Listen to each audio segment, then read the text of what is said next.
heard the stories of superhuman strength. A mother lifting a Chevy off her teenage son to save his life. Stories of people hurling themselves over 6-foot walls. People ripping doors off to save the lives of people burning in a home. Feats of superhuman strength, highly adrenalized. Feats of superhuman strength that they used to call hysterical strength because they believed it came from adrenaline. But it comes from something far, far more powerful than adrenaline. It comes from elevated emotion. Emotional states that we get to when we rise beyond fear, beyond the limbic system, beyond the bounds of fight, flight, and freeze.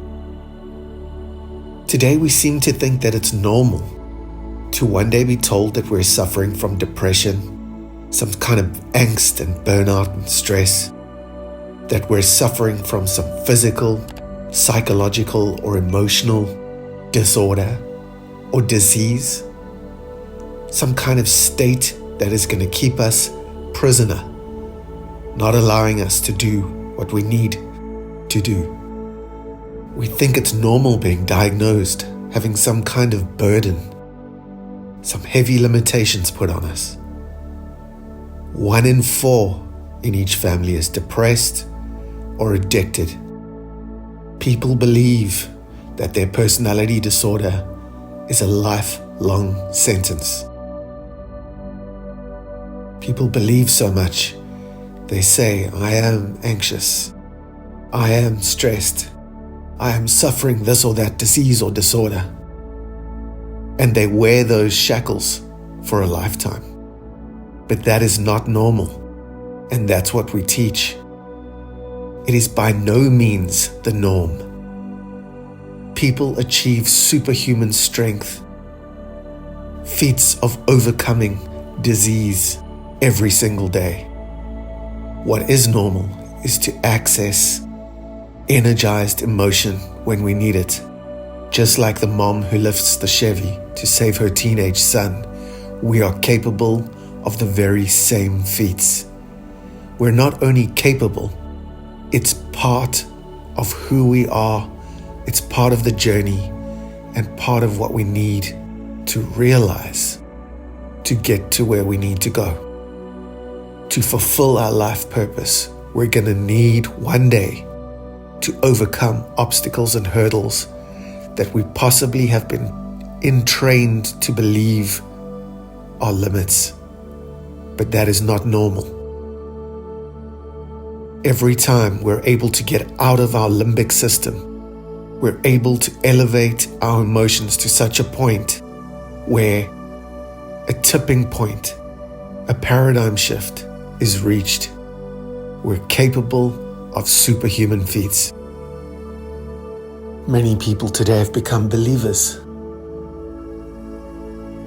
Believers in their stories, limitations. That once someone gives you some diagnosis, you're stuck with it. Come on, this is not normal. This is not how it works. You're capable of anything you put your heart to. Never mind your mind. An elevated emotion has enough energy to lift a car or lift any kind of block that is stopping you from actualizing your full potential. There is a way, and that's the new belief. Overcoming anything to the contrary is our life's work. When we want to understand the neuroscience behind your emotions, your highest self, Berkeley PhD students did a major study and found that 400% more power is found in EQ than IQ. In today's world, your IQ, how you do math, how you calculate and remember and put things together is far from enough to get you there. Rational thinking is dead. There's too much information. The world has become too large too technically advanced to be rational. Just look around you and understand why people are naturally losing their minds. What's going to bring us back is the heart, is the heart-brain coherence, the emotional intelligence. There is nothing stronger than the power of love. Understand that when you are in love, fear leaves the room, and this is when you're capable of crossing those bridges, of healing, of transforming yourself. Self-love is the beginning of the journey from IQ to EQ, and emotional intelligence will take us through to being able to see without seeing. It'll take us to CQ, to be able to contemplate ourselves and our lives exactly as we are, without the boundaries, the masks, the fear. The biggest part of your body is emotion, is heart, is passion. By far the biggest and most powerful part of your brain, your neurobiology, is your emotional mind.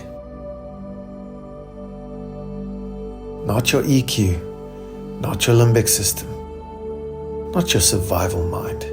You're not an animal. You're a divine, creative human being that has been designed to overcome, to achieve a specific, deep purpose. Nothing can or should stand in the way of that purpose. And today we know all we need to do is tap into our emotion. Tap into the power of love. Love that becomes inspiration, intuition, all extrasensory, far beyond your five senses. Love becomes intention, inspiration, insight. You become extrasensory when you tap into the emotions of love. So how we access the power of our emotions is by stopping thinking, by stopping the endless loop of thoughts that go nowhere. They're circular, 85,000 thoughts a day, keeping us stuck away from new and heightened emotion that can really change and shape our lives. People are trying to take LSD, ketamine, ayahuasca, all sorts of things to try and awaken the IQ, but no. You can put the thinking brain aside and access your emotional mind. When you do, the whole brain lights up, far greater than it does with any external stimulant. This is where the research is going, and it's what it will teach us, that the power of love, gratitude, can energize us like nothing else on earth. Moving beyond the confines and the limits of the reptilian brain, the primal brain, is something that we can all do. Our self-preserving behavior is more active than it's ever been before in history, in a world that is changing on an hour-to-hour, day-by-day basis. Nothing is certain and nothing stays the same. The reptilian brain, the primal ego, bases itself in survival and fear, fueled by trauma. It tries to solve problems that are virtually unsolvable until we show up as who we really are, as spiritual, emotional, body, heart, mind beings. When we show up in total, we become authentic, we become powerful, and we are able to overcome primal survival instincts. How do we do it? How do we stop thinking on this level, in the downstairs, compartments of our brain. We become still. We start managing our breathing. We start to show up for ourselves and manage our thoughts, our feelings, our behaviors. And in so doing, we change the very consequences, the very places that we're headed to can change when we interrupt our behavior chain.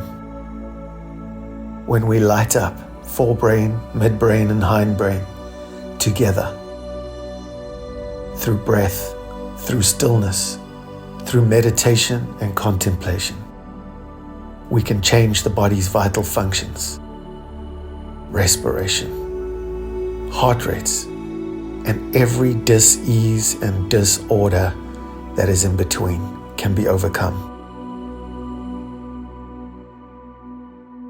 Yoga itself means union.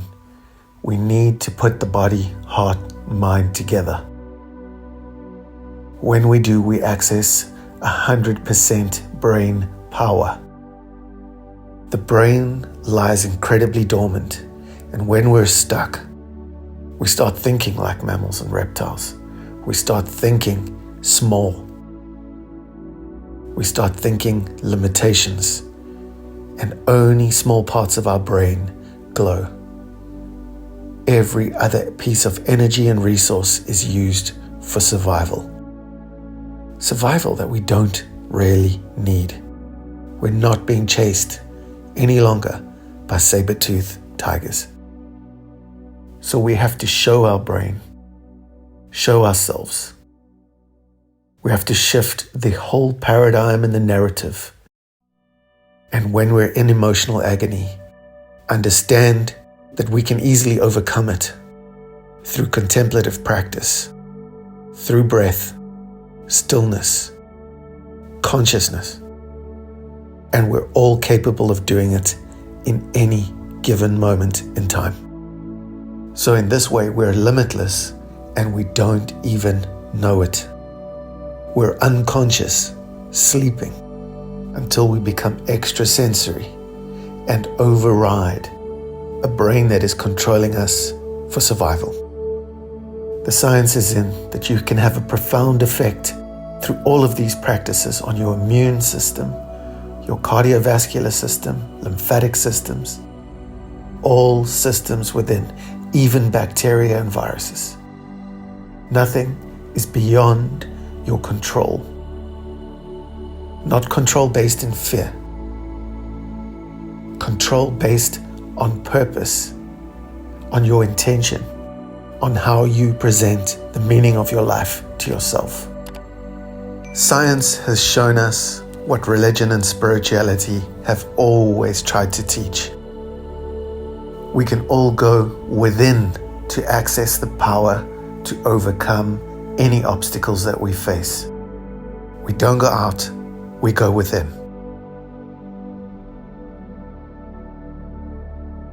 What the wisdom traditions and the desert fathers and all prophets and mystics and teachers around the world have tried to teach us is that biochemically and neurologically we can activate internal power to overcome any external obstacles.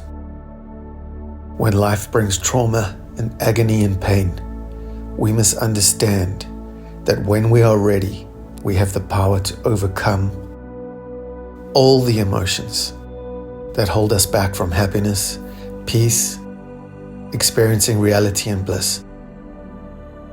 We need nothing external to create the transformation. Those wisdom traditions talked about waking up, spiritual awakenings, and this is what they mean when they teach us to awaken the body, awaken to the power of our emotions, love, our hearts, and in turn access 100% of our brain to light it up like a candle. To light it up as we've seen with neural imaging, just by the power of our intention. We are all extrasensory. We all have the power of intention, intuition, powers beyond the intellect. The intellect is a beggar. The mind needs a master, and that's you. If you want to elevate yourself, you need to elevate your emotions on purpose with practice. And it's in that way that you retake the steering wheel of your biology, your cognition, and your soul. This is an emotional life. Your brain's hippocampus can be enlarged in times of stress. And through meditative practice, science has shown us that we can change the size of that emotional center. That hippocampus can get larger or smaller with the power of your own intention. This shows us how much power and control we have to guide and direct our emotion rather than let unmanaged emotion run riot. Emotion is based on the most two powerful aspects of who we are: fear and love. Literally, psychiatry and psychology, through to spirituality and religion, have been pointing us in this direction forever. Yet, sometimes it has been misunderstood. Perfect love casts out fear. In other words, when we elevate those emotions, we can cast out fear that is turned into depression, overwhelm, stress, and even personality disorders. Are they treatable? Absolutely. Not only are these things treatable, they're part of the journey. They're the dark night of the soul that we need to traverse. It is the duty and responsibility of each and every one of us to transcend and overcome fear. That is the journey. That is our calling. To become love, heart, emotion, rather than just mind, running on fear, running on reptilian responses. So as Carl Jung said, one of my favorite psychiatrists, is that the anima, represents the divine side of our human psyche. Just as dolphins have a brain twice the size of ours, they are highly emotional, highly prized and blessed with EQ.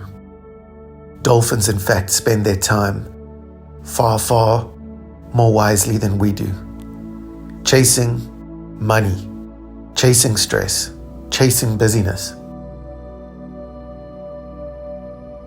Jung believed that animals live in contact with a secret of absolute knowledge of the unconscious. And it's these emotions that open animals and close down humans.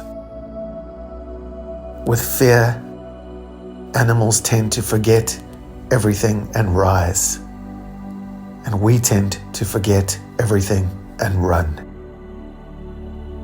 This is the way our survival mind is designed. So even though the body becomes subconsciously programmed and conditioned to the mind, to all our thoughts, feelings, memories, and emotions, to everything that has happened to us in the past, we're conditioned. The mind is trained, and the same automatic emotional responses start leading our lives. We start operating with a limited mindset. Disappointment, fear, frustration, anger, all of these things set in, and we are led to believe a lie. We are led to believe that we are stuck here, that this is our fate, but it's not the case. What we need to realize is that we can reclaim our power by changing our state of being, by elevating our emotions. by creating a new future with new intentions, with our extrasensory capabilities, we're able to look into the unknown, the uncertain. We're able to look into a new future. And this is the start of any transformational process. When you begin to really dig deep and start feeling emotions, higher emotions, with higher intention and intelligence, these elevated emotions create new conditions in your body, heart, and mind. New conditions create a new future. And we are capable of any future we put our body, hearts, and minds to. We know that thoughts have the power to make us sick or well. These thoughts are influenced by past experiences and the environment. They create the same life, the same boundaries, the same prison that we might be used to. But we can break free from the cycle of these repetitive patterns at any given time by switching from victim to master of our own stories.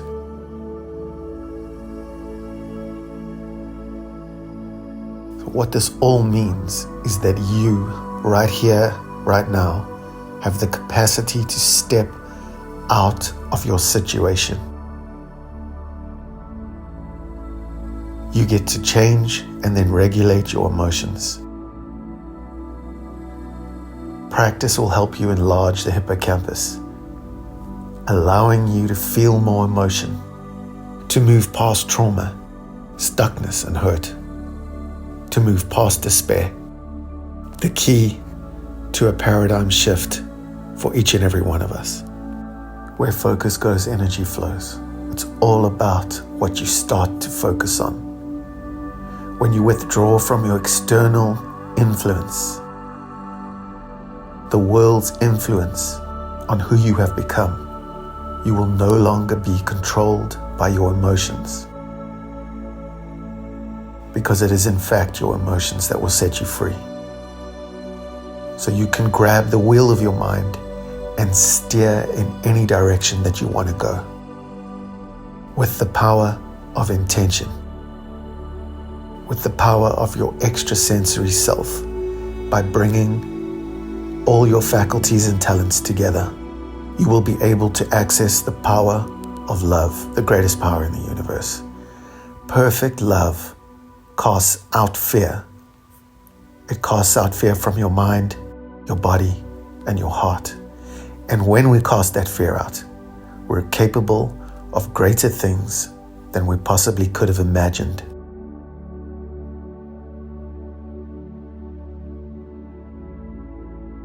When we understand that emotions are messengers, as deep and dark as they can be in the beginning, we can understand that these emotions are guiding us to heal all the deeper aspects of ourselves and bring us to a place of wisdom, of authentic power, of true freedom. And this is what life is about. Because it's unlimited, we must go all the way and be fully awake, fully human, fully alive. When you learn how to use your body to open your heart and free your mind, anything is possible.